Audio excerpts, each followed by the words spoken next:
की निंदा करता हूं। ऐसा नहीं होना चाहिए और एक स्वतंत्र वातावरण में सब लोगों को अपनी पत्रकारिता करने का आज़ादी होनी चाहिए।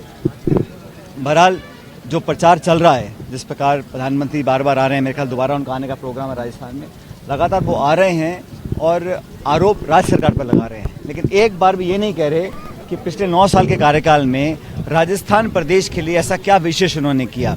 आप यहाँ आए और आज जो खाई बढ़ गई है अमीर गरीब की, किसान परेशान है, नौजवान चिंतित है अपने भविष्य को लेकर, छोटे उद्योग बंद हो गए हैं और लगातार जो अमीर थे वो इतने अमीर हो गए हैं कि वो उनकी दौलत की कोई गिनती नहीं है और जो गरीब पक्ष था वो बहुत गरीब होते चले जा रहे हैं। इसलिए जनता परिवर्तन चाहती है और परिवर्तन की शुरुआत हो चुकी है, लेकिन इन 4 राज्यों में जो चुनाव होंगे यहाँ पर बीजेपी निश्चित रूप से हारेगी और 2024 में जो लोकसभा चुनाव होगा वो बहुत निर्णायक चुनाव है।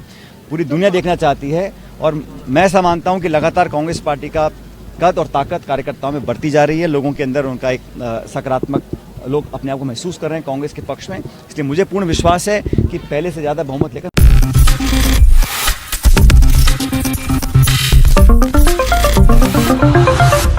नेक्स्ट 9 न्यूज में आपका बहुत बहुत स्वागत है। मैं हूं आपके साथ अबरारुल हक रहमान।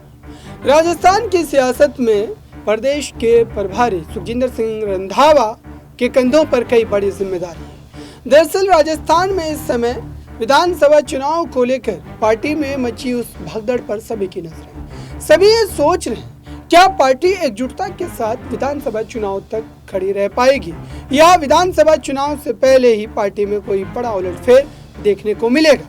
हालांकि सुखजिंदर सिंह रंधावा की हम चर्चा कर रहे हैं तो हमें इस बात को भी याद रखना चाहिए कि उनका एक बयान जो काफी ज्यादा वायरल हुआ था, उसमें उन्होंने साफ तौर पर एक बात कही थी कि जो बड़ी उम्र के नेता हैं, जो ज्यादा उम्र के नेता हैं, उन्हें कहीं ना कहीं पद की मोहमाया छोड़ देनी चाहिए। जाहिर सी बात है कि उनका इशारा किस ओर था आप भी बखूबी जानते हैं और समझते हैं, लेकिन फिलहाल ये माना जा रहा है दर्शकों कि इस समय जो स्थिति बन रही है उसको लेकर के कहीं ना कहीं पार्टी को फिर से एक बार सोचने की जरूरत है। आइए इस पर सचिन पायलट के उस पक्ष को सुना। अनेकों पत्रकारों को जिस प्रकार तंग करने की कोशिश की गई, छापे डाले, कईयों को डिटेन किया गया, पूछताछ की गई, तो जो स्वतंत्र प्रेस का जो एक वातावरण है उसको कहीं ना कहीं दमन और सत्ता की ताकत से दबाने की कोशिश की जा रही है और ये संकेत देता है कि जो केंद्र नेतृत्व है, भाजपा की सरकार दिल्ली में है, वो इस बात से डर रही है कि जनमानस की सोच में अब परिवर्तन आया है। परिवर्तन हिमाचल प्रदेश में आया, कर्नाटक में आया, अब इन 4 राज्यों में चुनाव होने वाले हैं, वहाँ पर भी आएगा। और मैं ऐसा मानता हूँ कि जो कार्रवाई करी गई वो एक लोकतांत्रिक व्यवस्था में एक स्वस्थ परंपरा नहीं है।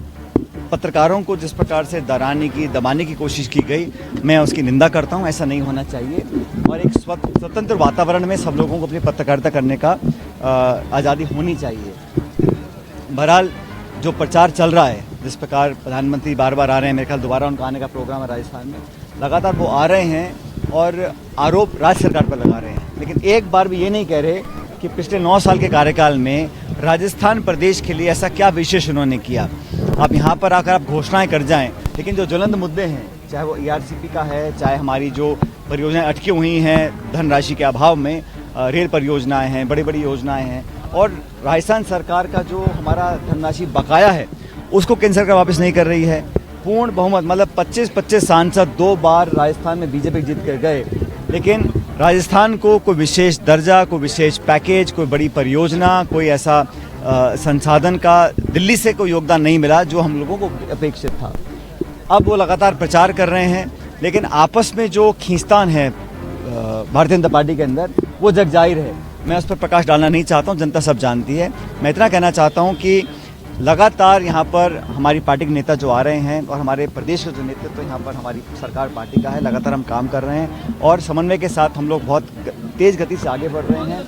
और आज स्थिति में हम लोग कहने को हैं कि बहुत अच्छे बहुमत के साथ, इनफैक्ट मैं तो कहूँगा जो बहुमत हमको पहले नहीं मिला था पिछले कई सालों में, उससे ज़्यादा बहुमत मिलने के बाद यहाँ पर हम लोग अपनी सरकार बनाएंगे। बहुमत की उम्मीद क्या है कि ज़्यादा बहुमत? देखिए, मैं प्रदेश भर में घूम रहा हूँ, जो खिंचाव तनाव मैं देख रहा हूँ विपक्ष की पार्टियों के अंदर, और मूलतः राजस्थान में चुनाव 2 पार्टी के बीच में होता है, भाजपा और कांग्रेस। बाकी छोटे दल पहले भी चुनाव लड़ते आए हैं, आज भी चुनाव लड़ेंगे, शायद भविष्य में लड़ें, लेकिन मुख्य मुकाबला भाजपा कांग्रेस में होगा। भारतीय जनता पार्टी का जो मैं देखा है रवैया, 4.5 साल तक बिल्कुल वो आराम की नींद सो रहे थे, जनता की आवाज़ बनने की उन्होंने कोशिश भी नहीं करी। और जनता भी समझ रही है कि अब चुनाव हैं, इसलिए यात्राएं निकल रही हैं, आक्रोश यात्रा, परिवर्तन यात्रा, संकल्प यात्रा, लेकिन पब्लिक के इंटरेस्ट की कोई बात नहीं कर रहा। मैंने पहले भी कहा, राजस्थान की जनता के लिए भाजपा का क्या विजन है, क्या रोड मैप है। 5 साल में अगर आप सरकार में आएंगे तो क्या करेंगे। पहले सरकार वसुंधरा जी की थी, जनता ने इसको हराया, लेकिन इन 5 सालों में बीजेपी ने कोई वैकल्पिक व्यवस्था की कोई परियोजना जनता के सामने प्रस्तुत नहीं करी है, कोई रोड मैप ब्लूप्रिंट तैयार नहीं किया। और जो चुनावी रणनीति होती है उसमें भी कांग्रेस बहुत आगे है भाजपा से, इसलिए मुझे पूरा विश्वास है, ना सिर्फ इस जिले जहाँ का मैं प्रतिनिधि हूँ टोंक, लेकिन समूचे राजस्थान में कांग्रेस पार्टी को अच्छा बहुमत मिलेगा। जनता के बीच में लोग भी क्या करें,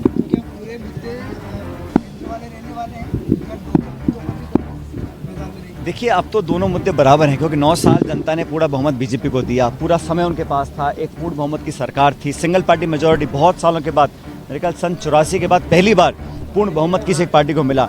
लेकिन उस बहुमत का आपने किया क्या, आपने नोटबंदी करी, जीएसटी लगाया, आपने ना उद्योग लगाए, ना काला धन वापस लेकर आ पाए, बहुत सारे वादे किए, स्वच्छ India, stand up India, made in India, मतलब तरह तरह के नारे दिए, लेकिन धरातल पर वो कारगर नहीं उतर पाए। और आज जो खाई बढ़ गई है अमीर गरीब की, किसान परेशान है, नौजवान चिंतित है अपने भविष्य को लेकर, छोटे उद्योग बंद हो गए हैं, और लगातार जो अमीर थे वो इतने अमीर हो गए हैं कि वो उनकी दौलत की कोई गिनती नहीं है, और जो गरीब पक्ष था वो बहुत गरीब होते चले जा रहे हैं। इसलिए जनता परिवर्तन चाहती है, और परिवर्तन की शुरुआत हो चुकी है, लेकिन इन 4 राज्यों में जो चुनाव होंगे यहाँ पर बीजेपी निश्चित रूप से हारेगी। और 2024 में जो लोकसभा चुनाव होगा वो बहुत निर्णायक चुनाव है, पूरी दुनिया देखना चाहती है। और मैं ऐसा मानता हूँ कि लगातार कांग्रेस पार्टी का कद और ताकत कार्यकर्ताओं में बढ़ती जा रही है, लोगों के अंदर उनका एक सकारात्मक, लोग अपने आप को महसूस कर रहे हैं कांग्रेस के पक्ष में। इसलिए मुझे पूर्ण विश्वास है कि पहले से ज़्यादा बहुमत लेकर हम लोग जीत कर जाएंगे। एक विदुड़ी को के खिलाफ जो है, एक विदुड़ी को उतारा है भाई, वो तो बीजेपी का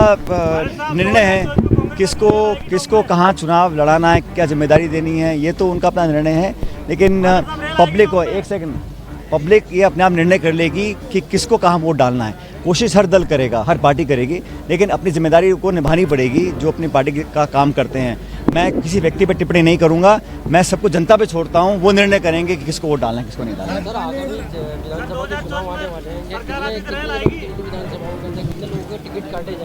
देखिए, ये निर्णय पार्टी का है, लेकिन मैंने कल भी कहा था जयपुर के अंदर, टिकट वितरण हमारे यहाँ प्रणाली एक बड़ी स्पष्ट है। हमारे ऑब्जर्वर्स, हमारे प्रभारी, सह प्रभारी जिलों में घूम रहे हैं, आज भी कई जिलों में लोग जा रहे हैं, अपनी रिपोर्ट तैयार कर रहे हैं, और कार्यकर्ता जनता का फीडबैक लेकर टिकट दिए जाएंगे। जो जीतने वाला होगा उसी को पार्टी अपना उम्मीदवार बनाएगी, बाकी सब उसका समर्थन करेंगे। मैंने कल भी कहा, मैं दोबारा कह रहा हूँ, ये किसी की पसंद नापसंद, किसी का गोट कुछ नहीं चलेगा तेरा मेरा। और जो डिजर्विंग कैंडिडेट होगा, जो मेहनत धरातल पे कर रहा है, और मैं तो हमेशा युवाओं का पक्षधर रहा हूँ, राहुल जी भी कहते आए हैं, कांग्रेस पार्टी भी कहती है कि नौजवानों को मौका मिलना चाहिए, लेकिन जिताऊ हो, पार्टी के प्रति समर्पित हो, जनता में पकड़ हो, उसी को पार्टी टिकट देगी।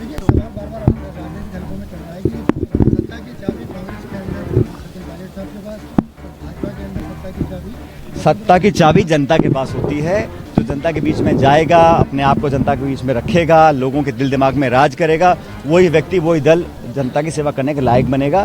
तो अब चुनाव में ज़्यादा समय नहीं रह गया, लेकिन ये आश्चर्य की बात है कि जो सरकार पूर्ण बहुमत की दिल्ली में है, जिसके पास 25 सांसद हैं, आज वो अपने आप को अधर में पा रहे हैं, वो निर्णय नहीं कर पा रहे किस दिशा में जाना है, ना तो प्रदेश की जनता को स्पष्ट बता पा रहे हैं वो उनके लिए क्या करेंगे, ना अपने लीडरशिप का वो तय कर पा रहे हैं कौन नेतृत्व करेगा और कौन नहीं करेगा।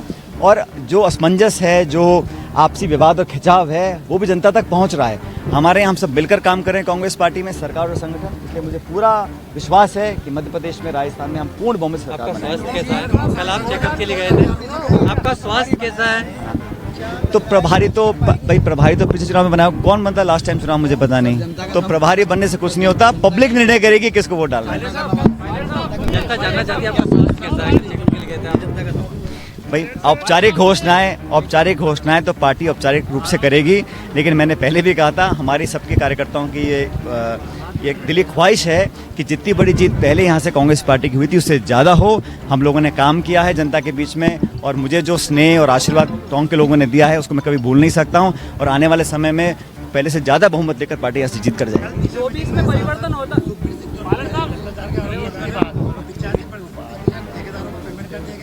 वही बात है। मैंने स्टेटमेंट देखा नहीं है।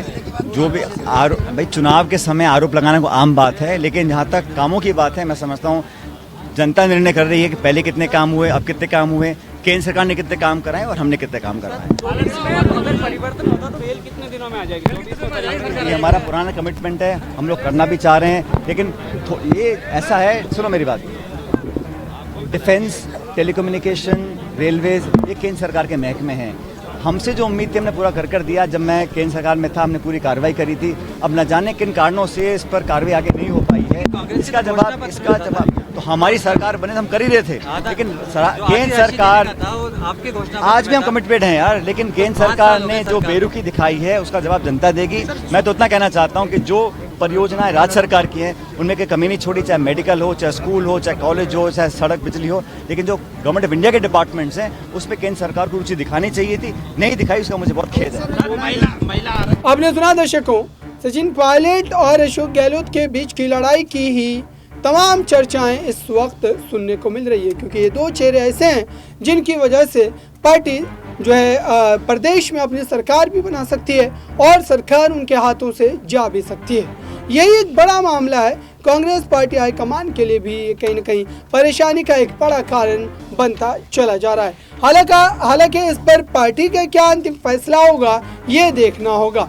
फिलहाल इस खास रिपोर्ट में इतना ही। जुड़े रहे बड़ी खबरों के लिए नेक्स्ट न्यूज़ के साथ।